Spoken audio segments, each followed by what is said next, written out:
tonight we are continuing our discussion on step 3.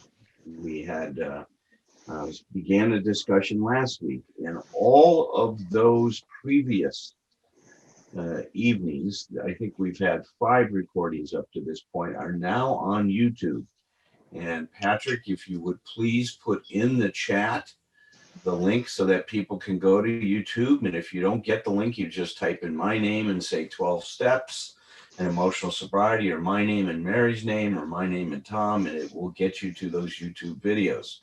We're just recording the first 30 minutes or 20 minutes or so of 20 minutes or so of each of these meetings. So it will be just that discussion part, but not where other members participate. So here we are looking at step 3 again, and just a kind of a quick review, right, is we've talked about the importance of understanding that the steps, as we work them, they build this charge, right? They create a certain amount of energy.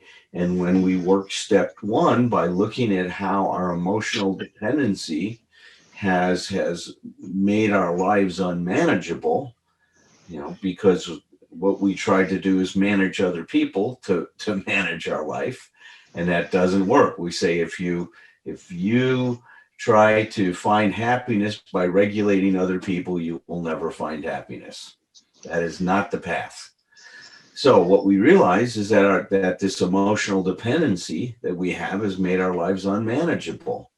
And as we sat with that and looked at the unmanageability of it, we realized that the forces that are operating in us are oftentimes outside of our awareness. So there's a sense of a certain powerlessness. And is when we admit that is when we start to discover new possibilities. So an important part of that first step is the admission, and then allowing yourself to sit and feel what that means for your life. That will move us to an existential crisis. I don't know how to change what's going on. I know I need to. It's damaging my life. It's damaging my relationship with myself. It's toxic to my relationship with others. It's, creating a lot of difficulty and coping with what happens in my life. And yet I don't know anything different than that. We say we just don't know what we don't know. That's step number 1, is really waking up to that truth that we've been asleep. So that existential crisis creates a charge that needs to be resolved. That's filled with a lot of anxiety, and that moves us and sets us up and prepares us for what's going to happen in step 2. And that's where I saw the incredible wisdom of Bill Wilson, is in step 2, he gives us something to resolve that existential crisis, and that is hope, right?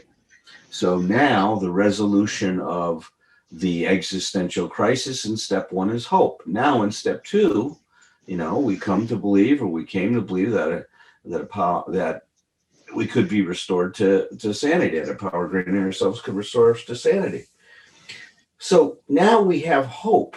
And we have hope that there is another possibility in our life, that we can live life in a very different way than we've been living our life before. So now that creates a charge, right? Well, now my hope has to be manifested in some kind of a change in my behavior, in an action. And now we're led to step 3. And as we talked about, we can think of step 3 as a commitment. And we talked about, right, making a commitment to discovering and finding a new way of life. Now, there's an interesting word in step 3, right? Made a decision to turn. So I want to focus on the turning part tonight as my second part of my discussion of what's happening in step 3. I think what happens in step 3, we make a commitment to turn away from certain things and turn towards other things. So we're going to think about in terms of what are we turning away from and what are we turning towards? What are we making a commitment to turn away from? And the first thing that we're making a commitment to turn away from is our false self. Is this self that we've developed thinking that was somehow going to be our solution in life. And that false self tends to take three different paths. And each of these paths, and this was Dr. Karen Horney's work, are related to a certain appeal. So there are three things that the path appeals to that we take, or the three different paths, and the things they appeal to is the appeal of mastery, the appeal of love, or the appeal of freedom. And so early on in our life, when we're trying to solve our basic anxiety that we're not going to be loved, we're not going to be accepted, we're not going to belong, well, we choose one of these general pathways as our solution. Every one of us has a bit of all of these in us. They're part of just who we are. And we'll talk about that more. But one becomes our dominant solution. So let's talk about the appeal of mastery. So if I take the appeal of mastery, I think the way I'm going to be loved and accepted is by being the best at everything I do. And it's not just the best, but it turns into I'm going to be perfect. And so I'm going to get the best grade in class, right? I'm going to do the best on it. If my pursuit is athleticism, I'm going to be the best athlete. I'll be the best tennis player. I'll be the best student. I'll be the best child in the family. I'll be better than all my other siblings, right?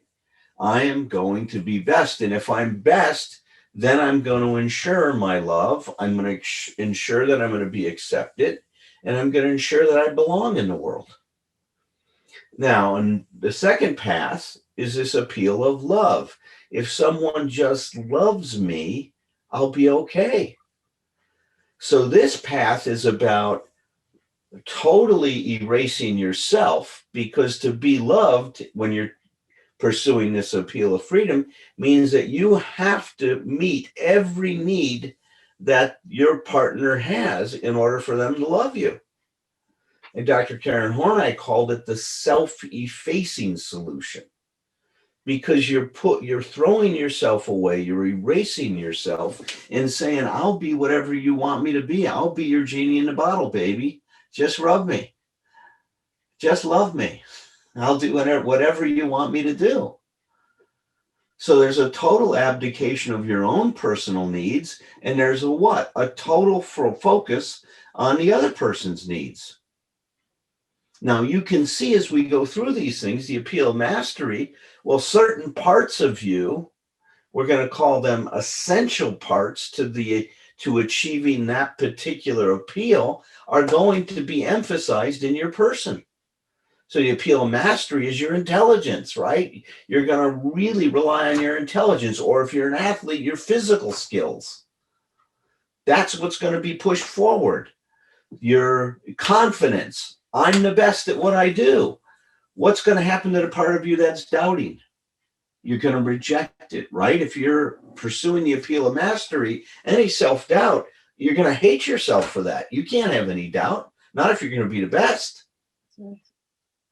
Now, if you're going to take this appeal of love, right, and you pursue that particular thing, then all the parts of you that are responsive, that are interested in other people, that show empathy for them, that will mobilize yourself to meet your needs, all those are going to be emphasized and become essential parts of your personality.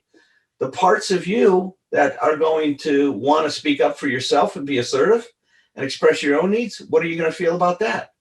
You're not going to do that, because then you risk what? Not being loved.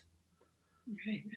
So our personality is going to be very much shaped by which of these paths we go on. So we talked about, one was the appeal of mastery, the appeal of love. The third one's the appeal of freedom. We just don't want to be bogged down with anything. So what we have to do is develop an attitude of being needless and wantless. We give up on life, we resign, and that's at the basis of this one, to have any kinds of needs or aspirations, whatever. We're willing to go through life and just get by. We're not going to get too upset about anything. We're not going to feel anything. We're not going to get too invested in anything. It's the classic person. It's the classic person that has, thrown in the towel, right? That they just go through life. They're the classic underachiever. They have so much more potential than that, but they're not going to mobilize themselves to do it, because that means they're going to get invested. And what do they risk? Being hurt, being disappointed, being frustrated. See, so if you have the appeal of freedom, you're not going to want to feel anything. You're going to want just life to be okay all the time. You're not looking for great. You're just looking for okay. Life is just going to be okay. I'll settle for okay. As long as it's okay, I'm fine. So that person will not have any aspirations. So what will they do? What parts of themselves will they throw away? They'll throw away any part that has any need or want whatsoever. Any part that's going to attach or be interested in anything is going to be thrown out the window. So that's what we did early on in our life. Now, we did that to do what? To ensure we're going to be loved and accepted. I changed myself to manipulate you to get you to feel a certain way, because when this happened, I was so dependent on how other people felt about me to be okay. This happened in our childhood. There's no way I can develop, unless my parents are really well differentiated, the ability to stand on my own 2 feet emotionally. I'm still buying this idea that I need you to feel a certain way towards me to be okay. Or I don't care what you feel about me, right? See, that's the third path, right? Or I'm not going to care at all what you feel. Either I'm going to care way too much, or I'm going to make you completely unimportant. So we're turning away from that. We realized that solution didn't work. That's not a path to self-actualization. That's not a path to me realizing my human potential, or becoming, who I want to be, or as Bill Wilson used to call it, what I can be. So we turn away from that and we turn towards our true self. That's the commitment we're making, is I'm going to find out who I really am. And that's not this stuff. I'm an addict, but I'm not my addiction. I have a false self, but I'm not my false self. I'm more than these things. So now we turn towards a discovery of that. We turn away from self, delusion, dishonesty, and we turn towards true speaking. Now we make a commitment to being authentic in our lives and move away from hiding things, manipulating, not letting people see this or that, because I'm trying to do what? Control how you feel about me. Control how I feel about me at the same time. It's not just how you feel, but it's what I feel too. We turn away from avoidance. Because when you're being your false self, there's a lot of things you can't look at, you can't deal with, because of the unconscious compromises that you've made. And what do we move towards? Engagement. Towards genuine engagement, towards being present in our relationships, towards facing whatever is coming up for us at the moment, instead of running from it. We turn away from letting our life be run by fear. Because isn't that what a big part of the driving force is underneath all of this stuff? Fear that I'm not going to be loved, fear that I'm not going to be accepted. And that's why I got to do all these things to ensure it. And what do we move towards? Courage. We move towards courage. We turn away from distrust and suspiciousness, questioning everybody else's motives, partly because we're projecting our own, compromised motives. And we turn towards trust, trusting the process, trusting that there's something here much bigger than us. We turn away from living a life with a very low level of awareness or consciousness. right? Before, we had to numb ourselves. We had to dull our awareness in order to pull off what we were pulling off in life. And now we're turning towards increasing our awareness, living life more consciously, asking questions like, God, isn't it interesting? I got upset when that happened. What is that upsetness about in me before? Before, the way we operated, if I got upset, it was your fault. I wasn't going to look at what was going on with me. I was going to look at what was going on with you. We turn away from rigidity, that things have to be my way for things to be okay.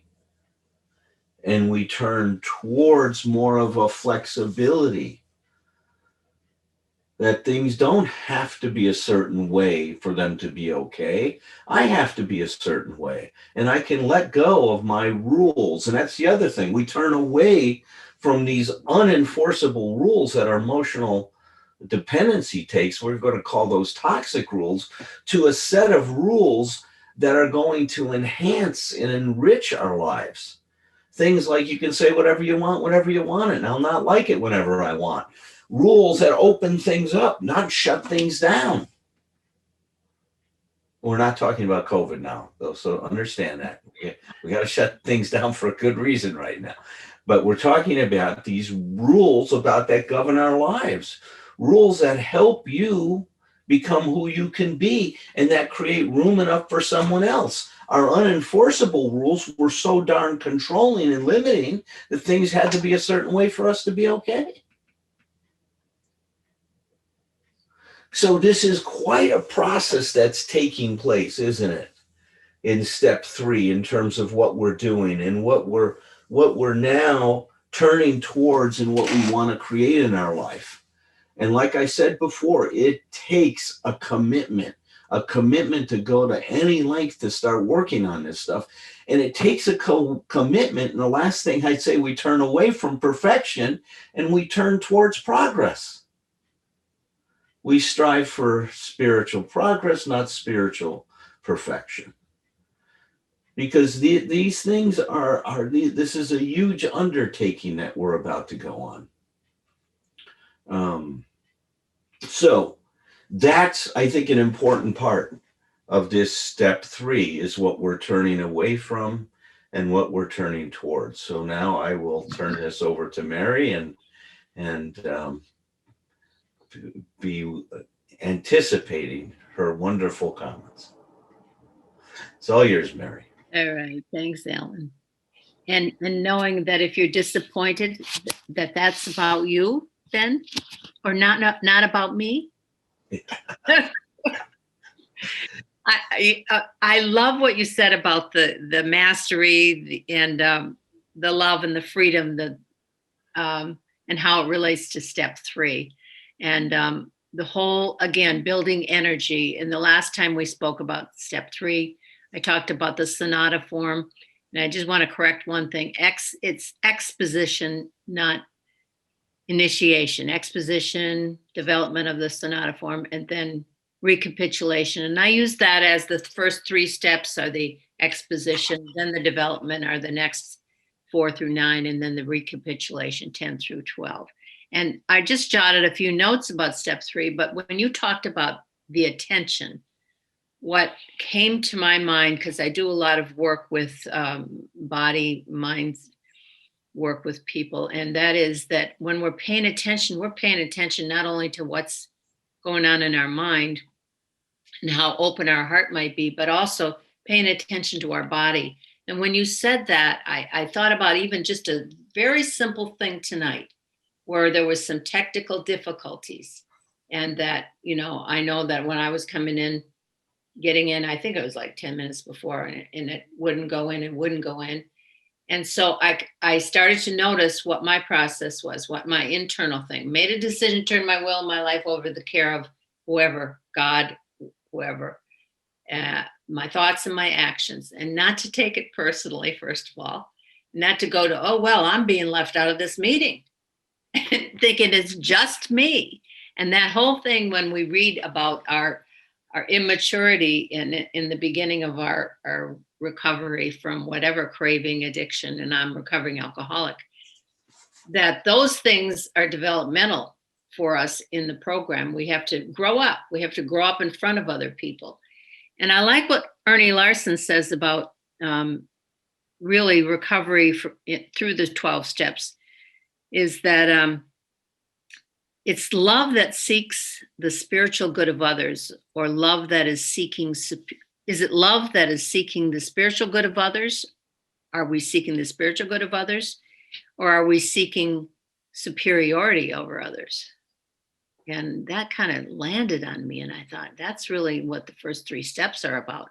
And particularly the 3rd step, because Father Martin talks about that's the heart of the program, made a decision.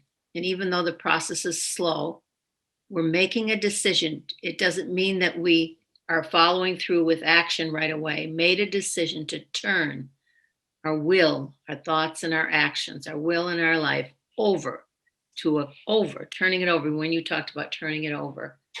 And I think about a rock that somebody gave me, and it had a saying on one side, and then you turned it over and it had the same saying on the other side. You kept turning it over. But that's really the process for us in recovery, is that we have to keep turning it over, thoughts, actions, and being present, more present in our life, so that we're not going back to immature ways of being in relationships, immature ways of reacting to life. And some of the developmental work, when you talked about, when we're children, of course, we rely on our parents, and we're going through the mastery of certain skills. But then, when we hit a certain age, and then we've started drinking, or we've started some other drug addiction or eating disorder, or whatever the craving is, and then we finally hit a bottom, then we have to start to redevelop. We have to start to go through developmental stages in our emotional growth. So that doesn't come right away. And I think that's essential in the 3rd step, is that we're making a decision that we can't do this alone.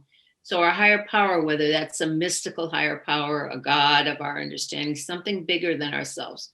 But in the beginning, I know that for me, it was turning my life over to the program of recovery, to people who were a little further ahead on the path than me, to a sponsor, to somebody who could give me direction.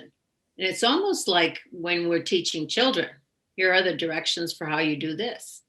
And so that came up for me in this discussion last week and then this week, is that it's a developmental process. It's also you can have a lot of information and education about the steps, but it's the internal place that we move to, where we finally say, I'm not in charge here. I have to take the action, to do my life on a daily basis and to make certain decisions. But before I do that, I have to focus on, there is a divine presence. There is something larger than me that helps me out. And there was another item that I wanted to, growing up spiritually when we talk about rules, the unenforceable rules, I think about those rules as spells that we're under.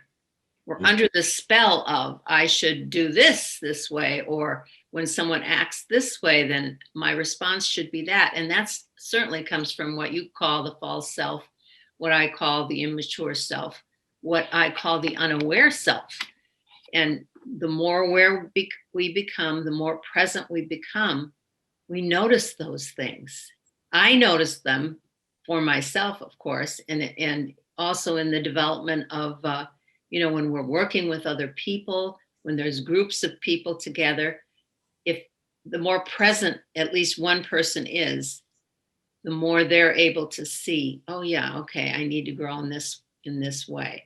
In other words, we recognize when we really mess up. We recognize that we're immature. We recognize when we talk to our sponsors, talk to other people in the program, talk to professionals, and learn what do we need to do to continue to grow up and be mature instead of the adolescent self that was described by Brian when he was talking, when he does that opening reading.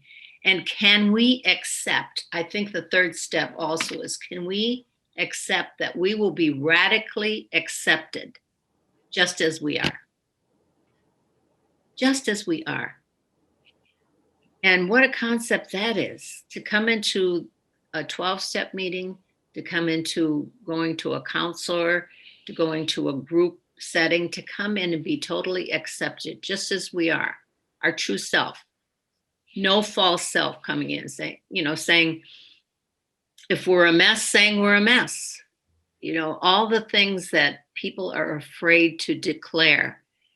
And just from my own experience, of getting sober and where I got sober in Maine, when I walked into my first meeting of Alcoholics Anonymous, I felt at home immediately because people were talking about things that I did when I was drinking that I could relate to, and they were laughing about that. They were laughing, not at each other, but they were laughing from that deep place of self that says, this is why we're here. We made a decision to turn our will and our life over the care of a God of our understanding. We admitted our powerlessness. We came to believe there was something out there. I didn't have anything to do with the moon or the sun, or my name wasn't on the front page of the Bangor Daily News. No, I admitted those things, and I came to believe, and then I made that decision. But that's the exposition of the sonata form of the 12 steps. That's where we get to with those first 2 steps and the third step. It's just like you called it, I don't know if it was posturing. I wrote it down someplace, but I think about it as moving or doing the dance of the 12 steps. We're dancing into the first step, and we're falling into the first step in many ways. And then we're moving into the second, and we're moving into the third. So it has a rhythm to it also. And it's different for everybody. And as long as we don't have unreasonable expectations, even about our recovery process. And I think that's really important. And I know often when people come in, they beat themselves up because they're not doing the steps right, they think, or they're not fast enough connecting to a higher power. Instead of, the disease, the cravings, the way where all of us came from already beat us up. We don't need to do that to ourselves. So I just think that the heart of the program, as Father Martin says, is in that third step, learning to love that's seeking the spiritual good of others rather than love that's seeking superiority. So that's all I have tonight. Thanks for letting me. That's fantastic. See, and so we don't even have to deal with me being disappointed in you, do we? Look at that. We'll have to practice that at some point in time, Mary. But it's never been the case since I've known you. It's wonderful to do this with you.